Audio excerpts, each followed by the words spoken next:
किसी गांव में एक किसान रहता था। इस संसार में वह बहुत ही गरीब था। उसके पास जमीन का एक छोटा सा टुकड़ा था जिस पर वह खेती करता था।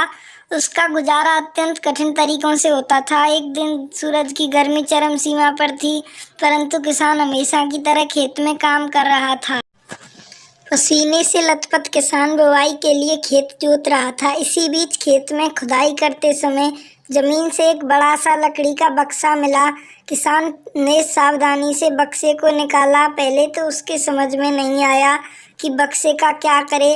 आखिर उसने बक्से को खेत के बाहर रख दिया। उसे साफ करके जो रोटियां वह घर से लाया था वह बक्से में रख दी और अपने काम में जुट गया। दोपहर को जब वह खाने के लिए रोटियां निकालने के लिए बक्से के पास गया तो वह यह देखकर हैरान रह गया कि उसमें रोटियां ही रोटियां भरी हुई थीं।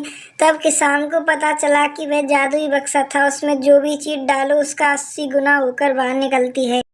जैसे एक मूंगफली का दाना डालो तो तुरंत उसमें से 80 दाने निकल पड़ते। किसान ने तृप्त होकर खाना खाया और उसके बाद किसान संतुष्ट होकर बक्से को घर ले आया। बक्सा मिलने के बाद किसान बहुत खुश था। उसे लगा कि उसके सब दुख अब दूर हो जाएंगे। वह लालची नहीं बल्कि धैर्यवान व्यक्ति था। उसने बक्से का दुरुपयोग नहीं किया। उसे जब भी किसी चीज की जरूरत होती तो उस बक्से से तुरंत प्राप्त कर लेता। समय गुजरने के साथ साथ उसके बक्से के बारे में गांव के जमींदार को पता लगा। जमींदार बेहद लालची था और उसे लगा कि ऐसी ही जादुई चीज पर तो उसका अधिकार होना चाहिए। उसके आदेश पर जमींदार के लट्ठेत किसान को पकड़कर ले आए। उसने किसान को धमकाकर कहा, बक्सा जिस भूमि से मिला है वह मेरी जमीन में आती है, इसलिए बता उस बक्से पर किसका अधिकार बनता है।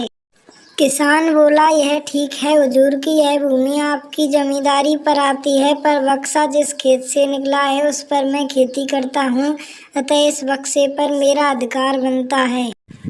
किसान गिड़गिड़ाया, लेकिन जमींदार ने बहुत धमकाया। बक्सा पाकर जमींदार बहुत खुश हुआ, मगर किसान का रो रो कर बुरा हाल था। जमींदार की अब चांदी हो गई। वह जो चाहता बक्से में डालता और उसे कई गुना पाकर खुश हो जाता। कुछ लोगों ने जादुई बक्से की खबर मंत्री जी के पास पहुंचा दी। पहले तो उसे विश्वास नहीं हुआ, फिर उसने अपने विश्वस्त सेवक को बक्से की सच्चाई पर रखने के लिए भेजा।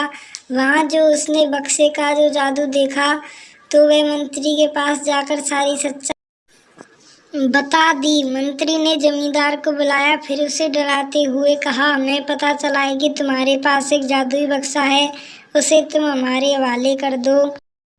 इसी जादुई बक्से को हाथ से निकलते हुए देखकर जमींदार की हालत खराब होने लगी। उसने मंत्री जी से बहुत विनती की, पर मंत्री नहीं माना। बक्सा पाकर मंत्री मतवाला हो गया। विरोधियों को यह अच्छा मौका मिल गया। उन्होंने बक्से के साथ साथ मंत्री के निकम्मेपन की खबर भी राजा तक पहुंचा दी। बक्से की बात सुनकर राजा अधीर हो उठा। वह अपने सेनापति के साथ मंत्री के घर जा पहुंचा। उसने कहा, देश की सारी जमीन राजा की होती है, इसलिए जादुई बक्से पर भी उसी का हक है। मंत्री ने बिना देरी किए बक्सा राजा को दे दिया। जादुई बक्से को पाकर राजा प्रसन्न हो गया। सबसे पहले राजा ने जादुई बक्से की मदद से अपने खजाने की वृद्धि की। फिर राजा को उस बक्से की सुरक्षा को लेकर चिंता हुई। राजा हर कीमत पर उस बक्से को अपने साथ रखना चाहता था। राजा ने सोचा कि इसका रहस्य ज्ञात करना चाहिए कि आखिर इस बक्से में है क्या। यह जानने के लिए राजा उसमें प्रवेश कर बैठा। जब बाहर निकला तो उसके पीछे पीछे 80 राजा बाहर निकले। असली राजा का कुछ पता नहीं चलता था। वे राज सिंहासन में कब्जा करने के लिए एक दूसरे से लड़ने लगे। यह जानकर किसान को बेहद दुख हुआ। वह अपने आप को कोसने लगा कि कितना अच्छा होता कि मैं बक्से को जमीन में ही खड़ा रहने देता।